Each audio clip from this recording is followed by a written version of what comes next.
Capítulo 3. El Estado romano en la República. Las magistraturas. Desde la expulsión de Tarquino el Soberbio, 509 a.C., y hasta el advenimiento del Imperio Roma, será una civitas, una ciudad-estado a semejanza de la poleis griega, y esa característica no cambiará pese a la continua expansión que gradualmente la llevará a dominar toda la cuenca del mar Mediterráneo.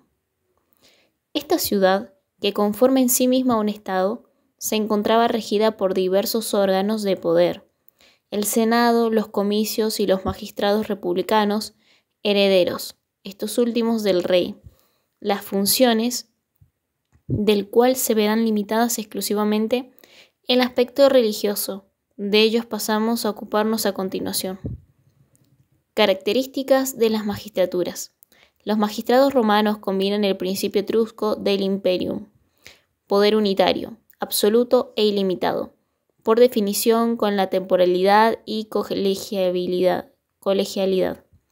De esta simbiosis resultan funcionarios de características propias y específicas, que son las siguientes. Gratuidad.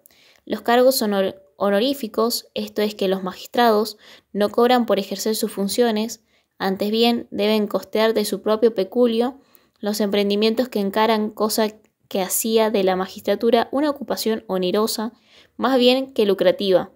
De esta manera, sin una fortuna apreciable, era inútil pensar si quieren dedicarse a la vida política, si bien finalizada la carrera y obtenido el gobierno de alguna provincia mediante la propretura o el proconsulado. Era factible al funcionario resarcirse de los gastos realizados y recomponer sus finanzas, a costa de los pueblos gobernados o merced a los botines obtenidos en las campañas militares. Responsabilidad.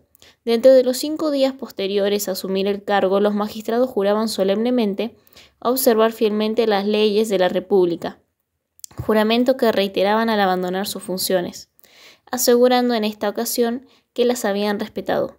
Luego de finalizado el mandato, ya que el mismo era temporal y no perpetuo, como el del monarca, quedaba el magistrado en condición de responder legalmente por los actos realizados en ejercicio de su cargo a través del correspondiente juicio criminal de responsabilidad.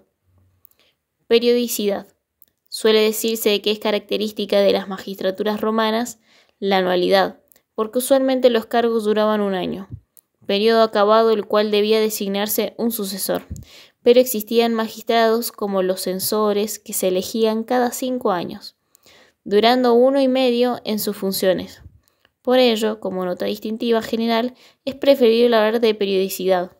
Las magistraturas romanas son temporales, no perpetuas y periódicas. Colegialidad. Salvo ciertas magistraturas excepcionales como la dictadura, las ordinarias fueron siempre colegiadas.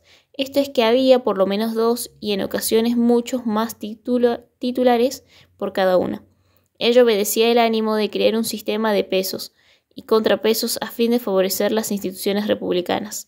El hecho de exigir un colega con el mismo cargo y con las mismas funciones impedía que cualquier magistrado tomase por sí mismo un poder demasiado desmesurado.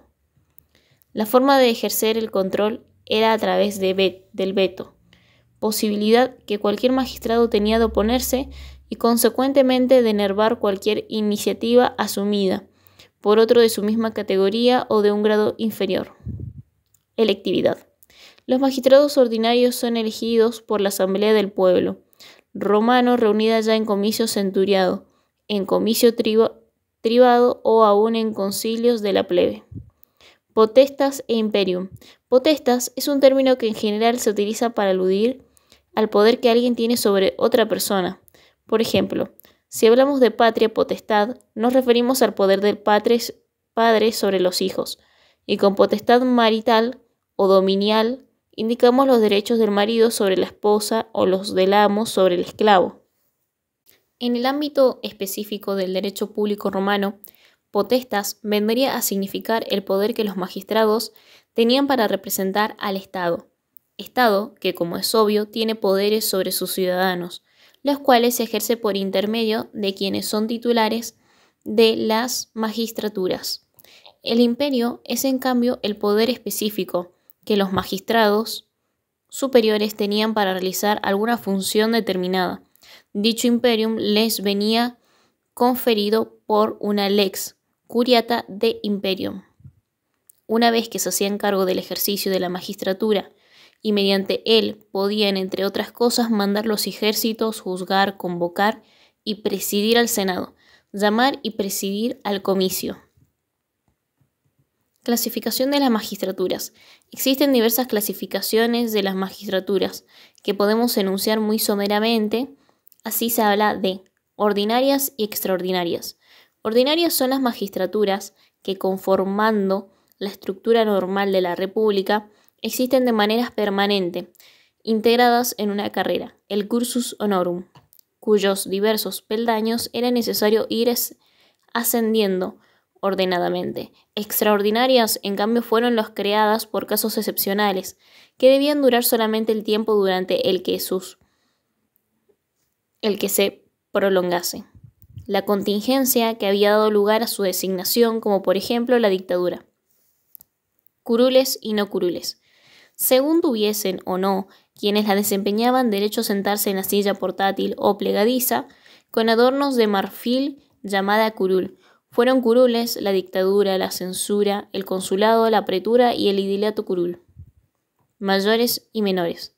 Según la amplitud del derecho a consultar los auspicios, dictador, censores, cónsules y pretores. Fueron funcionarios mayores los cuales, salvo el dictador que tiene un sistema de designación especial, eran elegidos por los comicios centuriados. Los magistrados menores, todos los demás, se elegían en el comicio por tribus del pueblo romano y de la plebe, siendo las primeras las elegidas para desempeñar funciones atinentes a la marcha y gobierno de la República, como las que en general integraban el cursus honorum, se llamaron magistraturas plebeyas. En cambio, las instituidas para actuar en beneficio e interés de un sector determinado, el de los plebeyos, como el tribuno y el edil plebeyo. El cursus honorum. En la carrera ordinaria de las magistraturas, para iniciarla era necesario poseer la edad legal, que para el ejercicio de cada cargo había establecido la ley Villa Annalis del 180 a.C., que era de 28 años el cuestor, 35 para el edil curul y 38 para el pretor, 40 para el cónsul. En su intento de restauración republicana, Sila elevó mediante una ley Cornelia dichas edades a 30 años para el ejercicio de la cuestura, 37 para la edilidad, 40 para la pretura y 43 para el consulado. Para aspirar a desempeñar alguna magistratura era necesaria la presentación del interesado en forma personal ante la asamblea popular respectiva, cosa que hacía vistiendo una túnica absolutamente blanca, cándida de allí el mote, que aún subsiste, de candidato con el cual se designa a quien aspira a ser favorecido por la voluntad popular en un comicio. Los cargos debían desempeñarse ordenadamente: cuestura, edilidad, pretura y consulado. Esta última magistratura, consulado, abrirá las puertas de la censura, el Senado y para una eventual designación como dictador. El tribunado de la plebe tenía una jerarquía equivalente al cargo de edil.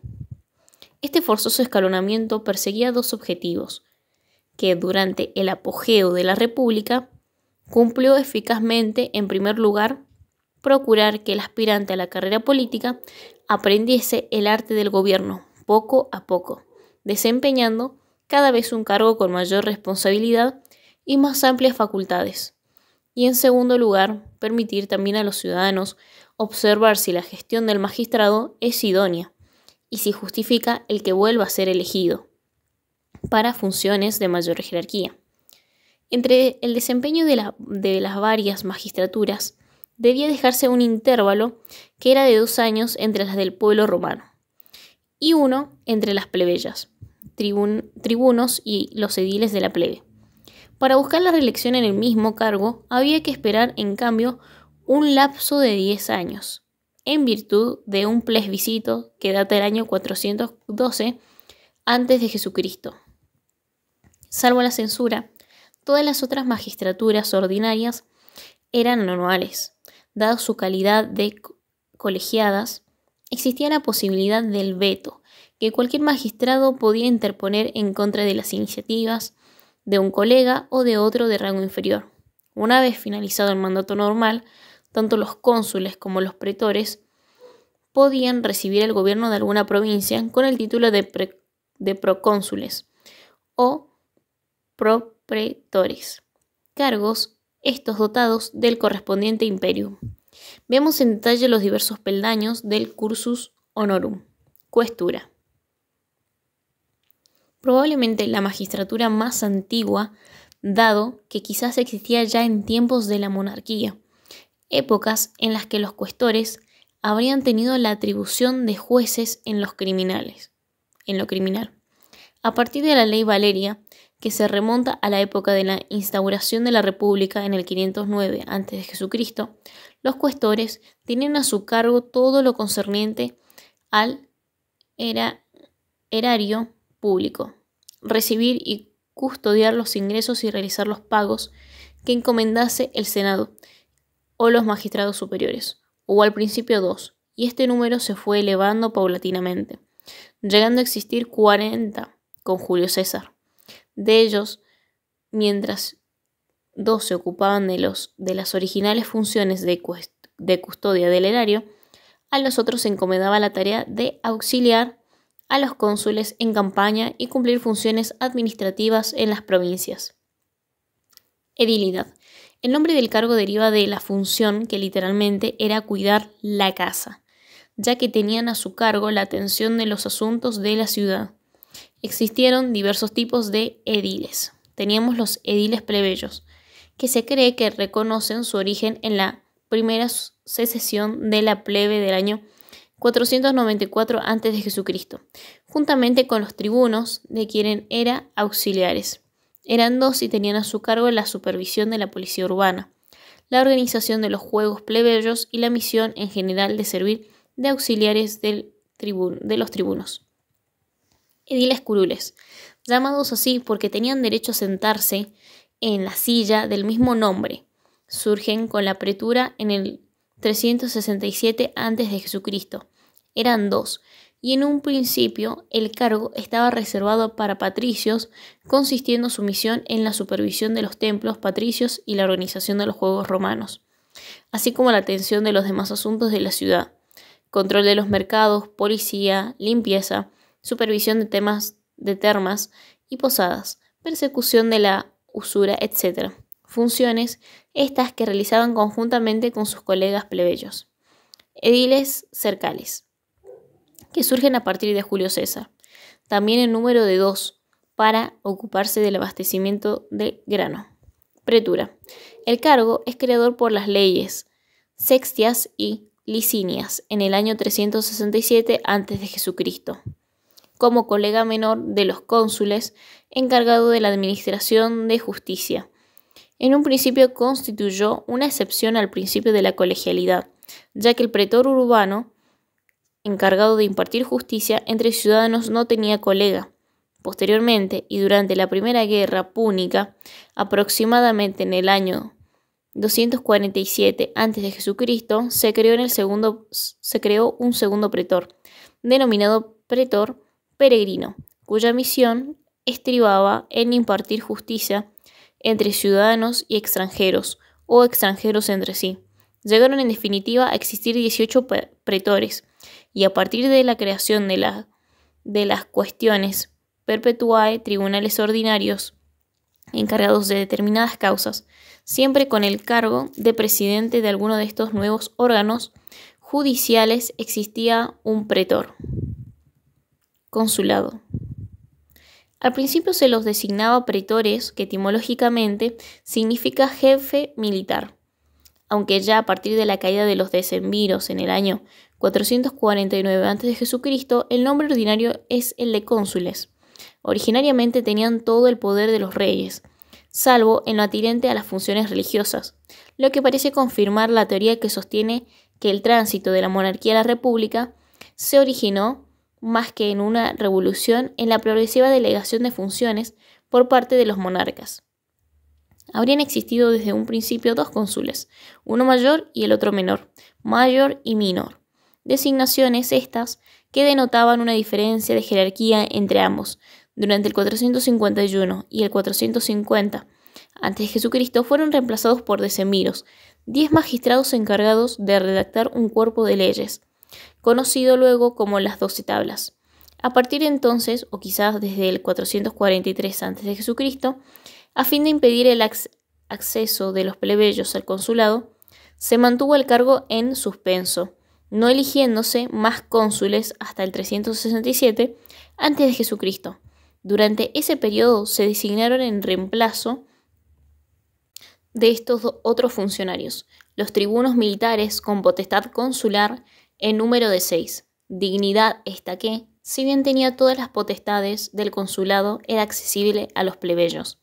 Las leyes sextias y licinias del 367 a.C. restauran la normal elección de dos cónsules, uno de los cuales debía ser necesariamente plebeyo. En el orden administrativo, era de las máximas autoridades de la ciudad. Todos los magistrados ordinarios, excepto los tribunos, les debían obediencia, convocaban y presidían el comicio y el Senado y gestionaban en general todos los asuntos del Estado. Eran igualmente los jefes supremos en lo militar del ejército romano. En épocas de paz, cuando ambos magistrados permanecían en Roma, se turnaban ordinariamente en la gestión de los asuntos públicos un mes cada uno, conservando el que no estaba a cargo de los mismos el derecho de veto sobre las decisiones del colega. Y cuando existían campañas militares, era usual que uno de ellos tuviese a su cargo el mando del ejército, caso en que se lo designaba como cónsul armado, para distinguirlo del cónsul togado, que había quedado en Roma. Cuando uno de los dos cónsules fallecía, durante el ejercicio de sus funciones se llamaba comicio para designar a un reemplazante, por el tiempo que faltaba para completar el mandato, que se iniciaba ordinariamente el día de las calendas 1 de enero. En estos casos, dicho reemplazante era designado cónsul suffectus, para distinguirlo del cónsul electus, cuyo periodo tenía la misión de completar. Censura.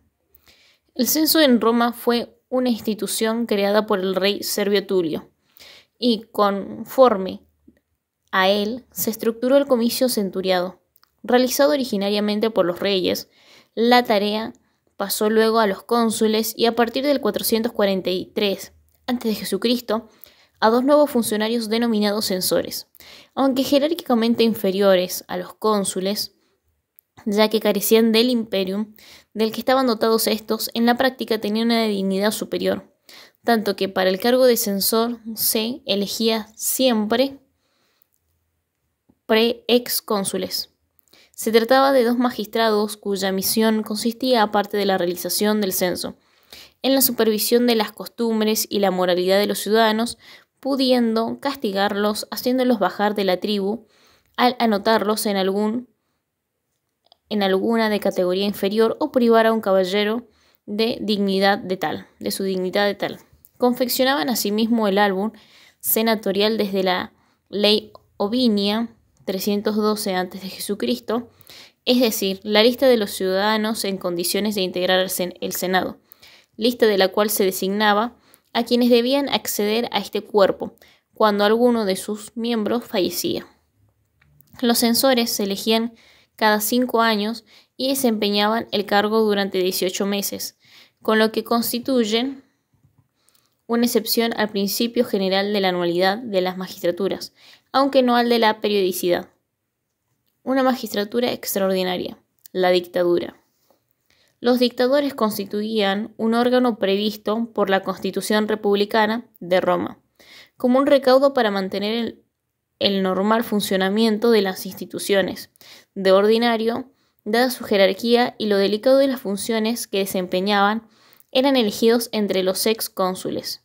Se los designaba en caso de serio peligro exterior o de grave conmoción interior.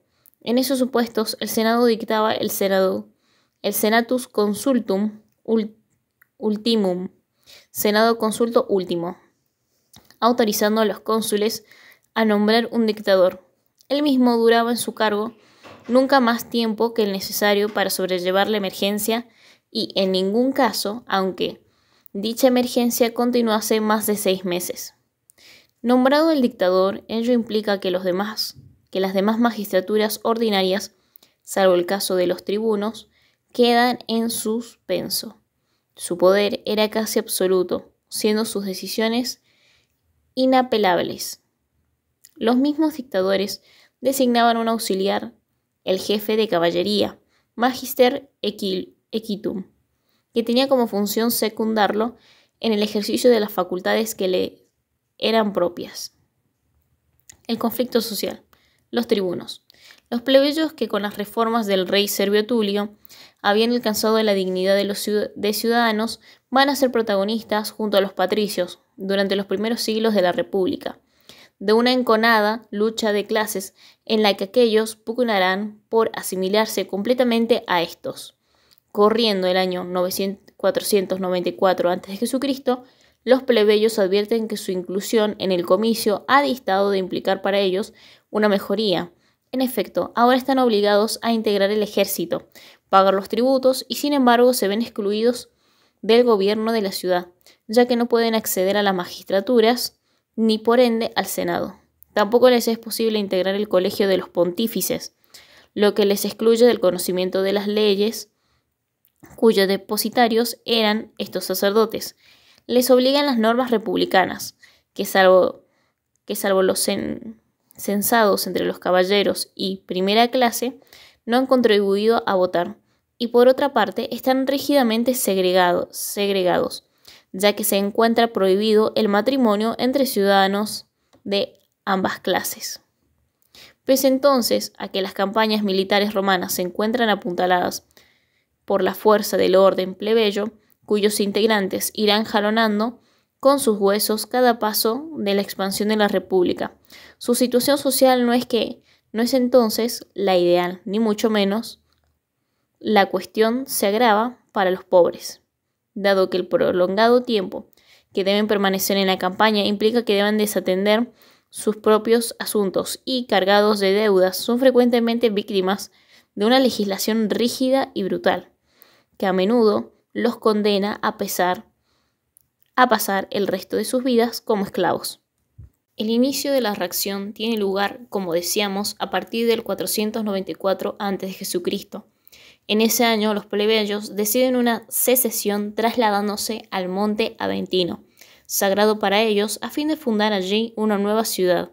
La separación, primera de otras varias del género, no es precisamente algo que colme de dicha a los patricios, quienes comisionaban a uno entre ellos, un tal Menenio Agripa, personaje simpático a los ojos plebeyos, para que intente disuadirlos en su actitud.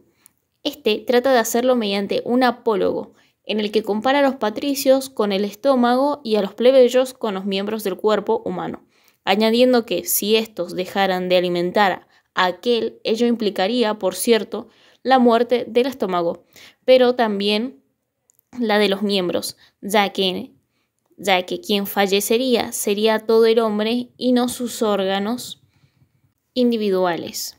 El apólogo tiene un éxito relativo. Los plebeyos se reintegran a Roma, pero no sin obtener que de allí en adelante se designen 2 nuevos magistrados anuales, los tribunos, cuya función será la de tutelar los intereses de su clase.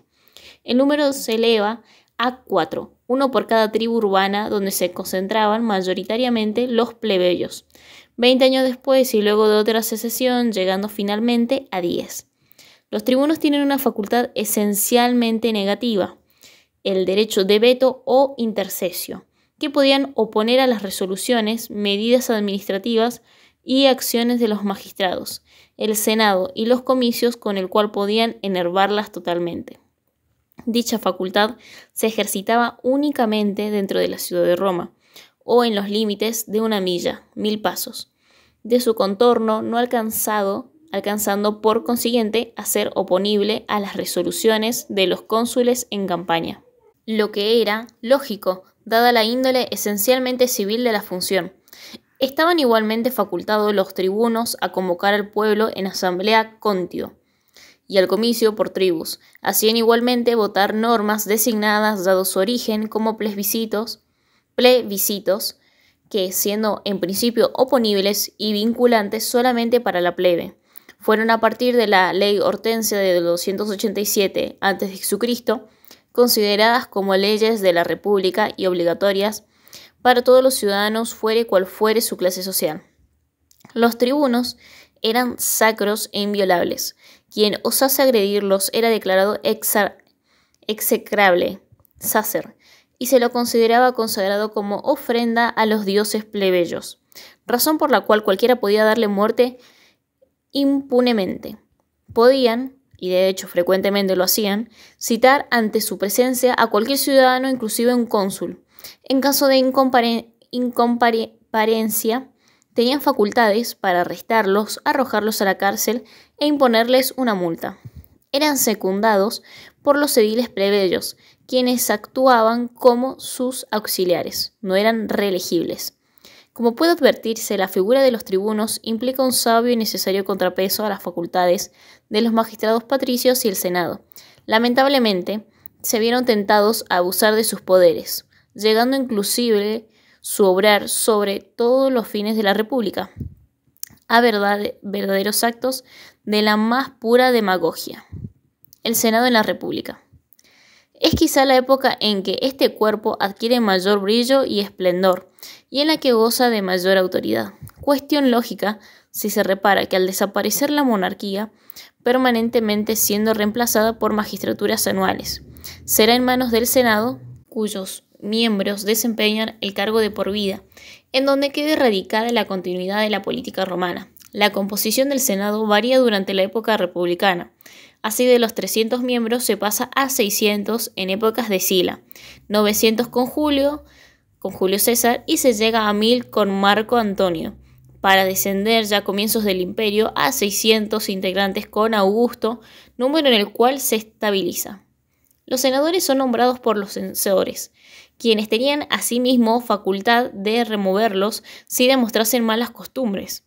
Hecha esta salvedad, el cargo sigue siendo vitalicio, es decir, que dura toda la vida. Los censores, al confeccionar el álbum senatorial, colocaban en primer lugar en el mismo al senador, que se designaría en adelante princeps senatus, denominación que podríamos traducir como el primero entre los senadores y que podía cambiar solamente en el siguiente censo, o sea, a los 5 años. Por lo demás, la distinción que usualmente se otorga al senador más antiguo no pasa de ser honorífica y una señal de respeto.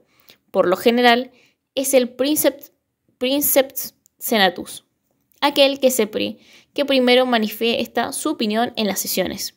Los magistrados del año en curso, en ejercicio de sus funciones, tenían derecho a asistir con voz y voto a las sesiones del Senado. Estas no se celebraban en ningún día determinado en especial, sino cuando fuesen convocadas por el magistrado con facultad al respecto, quien asimismo las presidía. El cuerpo senatorial no puede sesionar válidamente y adoptar resoluciones sino en horario diurno, previa consulta de los auspicios correspondientes. La sesión es pública en el sentido de que las puertas quedan abiertas mientras se realiza. El magistrado convocante explica el motivo de la reunión, exponiendo, si lo desea, su propio punto de vista. Luego, tienen derecho a usar de la palabra todos los senadores, uno por vez, comenzando por el princeps senatus. Podían hablar todo el tiempo que quisiese sin limitación y sin que estuviesen obligados a ceñirse al tema específico de la convocatoria, dado que podían salirse de él tocando otros asuntos, cosa que usualmente hacían cuando querían dilatar el pronunciamiento.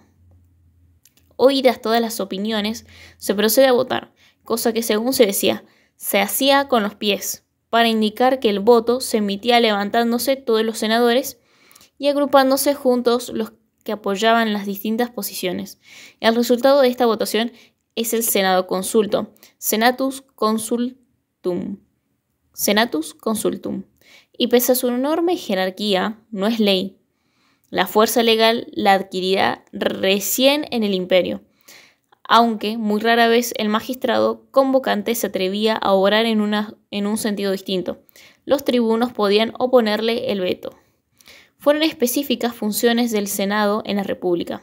Tenemos en lo político, por ejemplo, la dirección de las relaciones internacionales, recibiendo y mandando tales fines embajadores, negociar tratados de paz y amistad o realizar declaraciones de guerra, y durante esta última designar el jefe del ejército, proveyendo lo necesario para el equipamiento del mismo y el reclutamiento de tropas.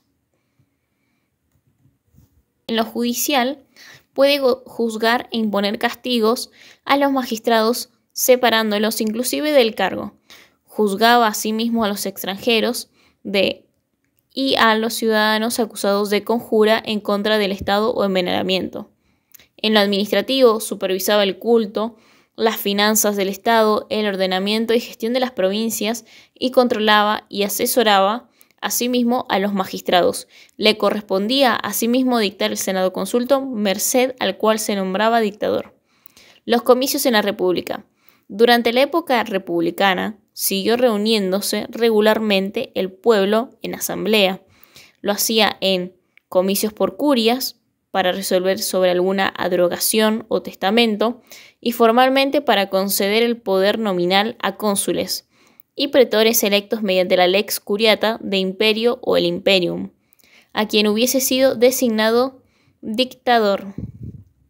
Luego tenemos los comicios por centurias, para votar las leyes rogadas y para elegir los magistrados superiores. Tenemos los comicios por tribus, que es para la elección de los magistrados inferiores. Con el andar del tiempo adquieren poder legislativo, que irá en aumento en detrimento de los comicios centuriados, ya que eran más fáciles de convocar que estos. Los concilios de la plebe. Reunión solamente de plebeyos, por eso concilios de la plebe, convocados por sus tribunos, para votar normas denominadas plebiscitos, que, como se lleva dicho, a partir de la ley Hortensia fueron obligados para toda la República. También tenemos los simples asambleas, llamadas contio. Eran convocadas por un magistrado cualquiera, simplemente para informar a los ciudadanos y eventualmente formar un movimiento de opinión. Sus resoluciones, aunque sería mejor hablar de opiniones, ya que no estaban facultadas a resolver nada, no eran de obligatorio acatamiento.